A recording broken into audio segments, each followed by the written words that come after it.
Gonna go head over to the gym. Boring, yes, I know, you always go to the gym. Well, I'm unemployed, so I kind of got to do something with my time. I can't just sit on my arse all the time. At least I'm doing something with my life. Stop telling me how to live my life. Those are the voices in my head. Well, that is it. The journey comes to an end. But it's not come to an end. It's taking a break. It's just this segment of it, this phase is now over. The Philippines was an experience. Vietnam has been incredible. A lot to digest, a lot to take down, a lot to process, and then on to the next adventure. Back to Thailand in no less than 7 days? Yeah, seven days, and I'll be back in Thailand, but with my daughter, with my 14-year-old daughter, which is going to add a whole new dynamic to the whole traveling thing. I've done a lot for myself. A lot of my traveling has been for myself. Now this is about giving the opportunity to somebody else, to my daughter, to someone precious to me, and seeing how traveling changes her world as it's changed my world.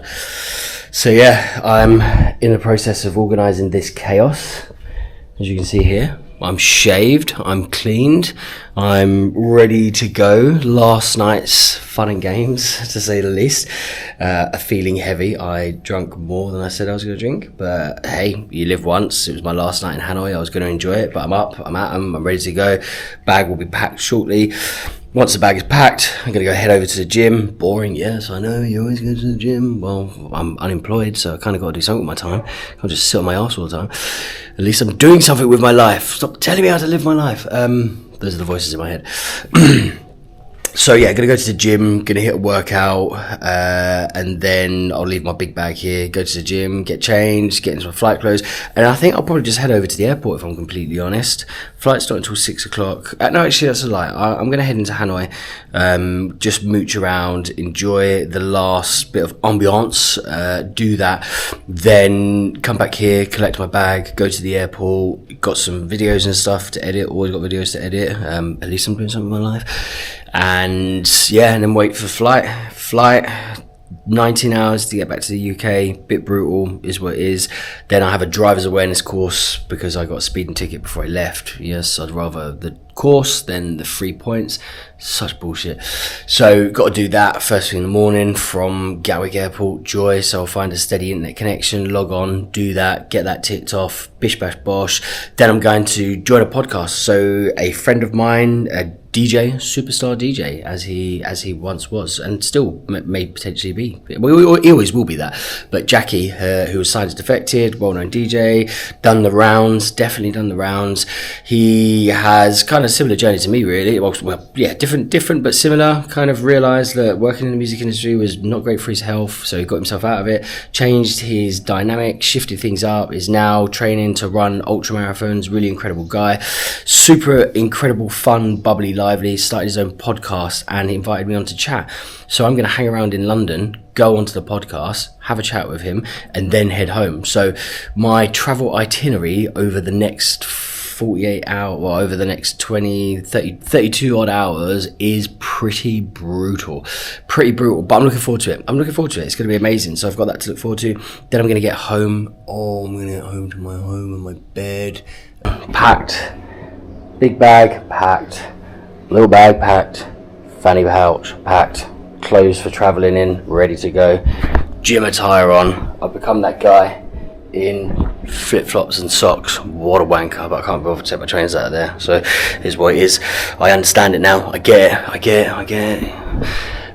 The last hotel I'll be checking out of for a little bit.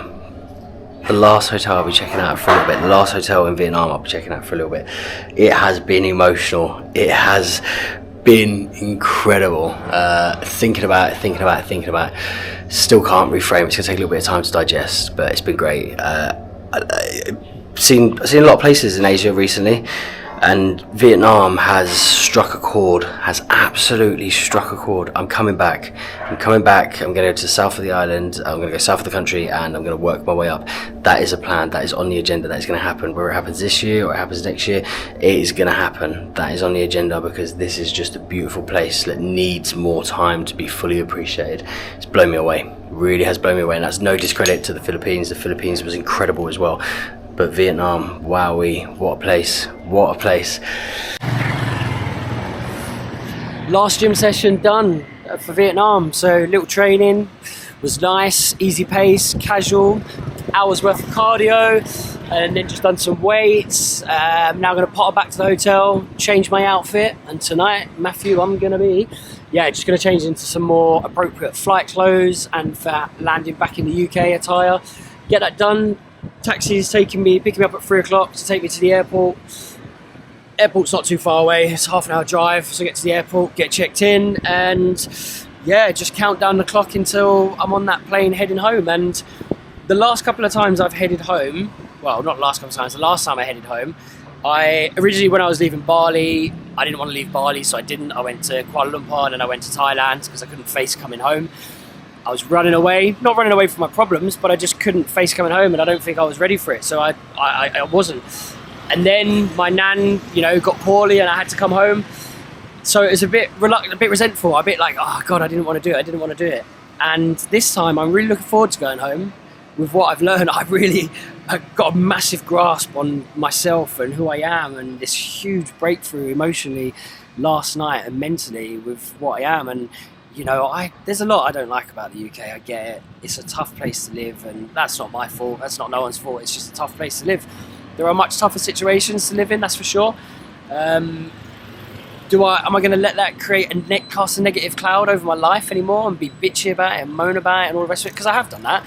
I've always moaned about the government, I've always moaned about the setup, I've always moaned about, has it changed anything? It hasn't. All it's done is it's just weighed me down and wasted my time. I'm not going to moan about it, I'm going to change it.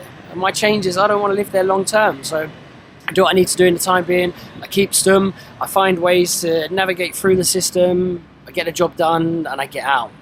Moaning about it's not going to solve anything. And being negative about it, being weighed down about it, I'm not going to do that. I want to live my life, I want to be happy.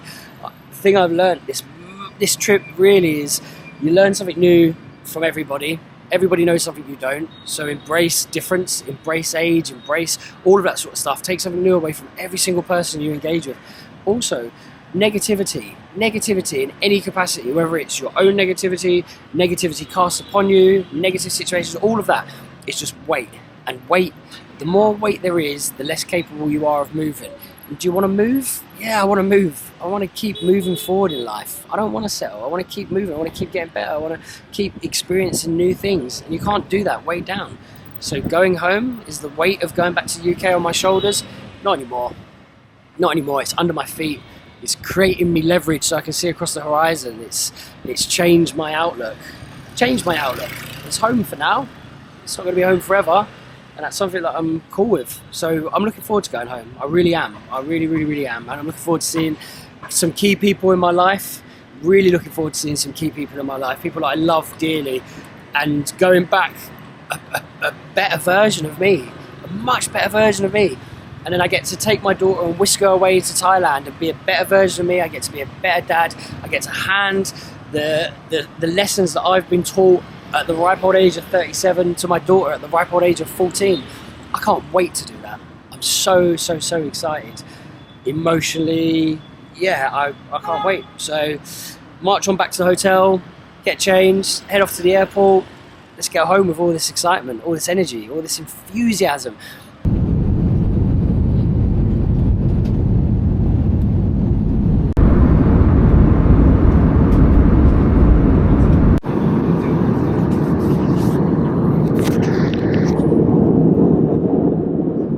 Been to Shanghai because I'm in Shanghai. Airport was massive. To be fair, all airports in China are massive because China is just massive.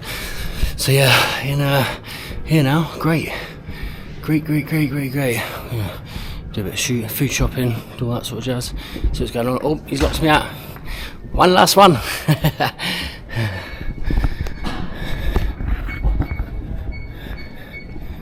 Xixien.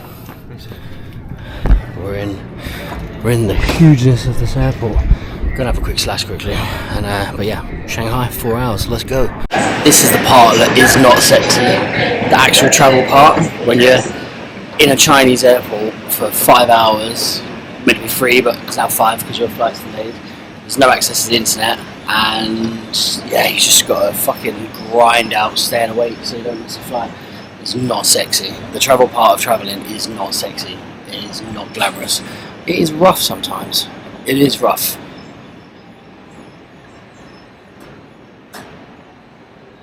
I'm headed over to my gate so I can get as close to it as possible and then snooze basically, so when they start calling for it I'm like laying on the floor in front of the gate so I don't miss it. That's the plan. This is the reality of travelling. Just fucking laying here like the homeless. Nothing else to do. Snooze.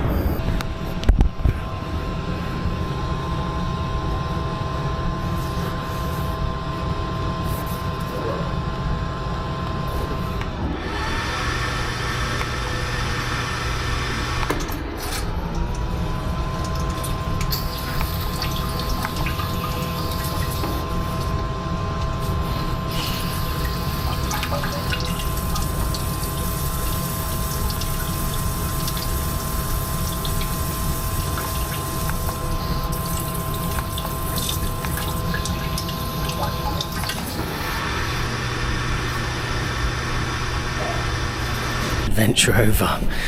That is it. Welcome to Terminal North.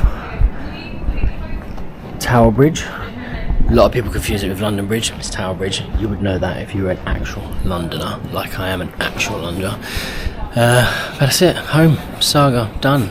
6 days here and then back to Thailand. Thank fuck for that. Right. Misery of I don't even know. UK passport this way. There we go. That one. This is where I belong. I've got one of these ones, I think. One of these ones. Back to the UK and full of stress already. So got back. Driver's awareness course. Can only do that in a private place, so therefore can't do it. So tried to call up to reschedule. Today is the last day to reschedule. The next opportunity to reschedule is at midday. I can't do it at midday because I still won't be in a private place. So basically have to forfeit the course and take the 3 points, which is just utter bullshit. Then get on the train, realise I thought I booked an anytime ticket, but I booked a single anytime ticket, and apparently you can only do that in a singular time, anytime. So I had to pay the difference in the ticket, so another 30 quid. So being back in the UK less than 4 hours and already been shafted enough to make me want to go home. Yeah. The joys of being here. It's a difficult place and everyone's just out to get you, and it's all driven by corporate greed, and it's allowed by the government systems in place, which is just bollocks. Like, just bollocks. It's not worth it, in my opinion. I made it home! Home! I am home! It's not fallen apart or died or smells glorious, feels glorious, looks glorious. I made it home!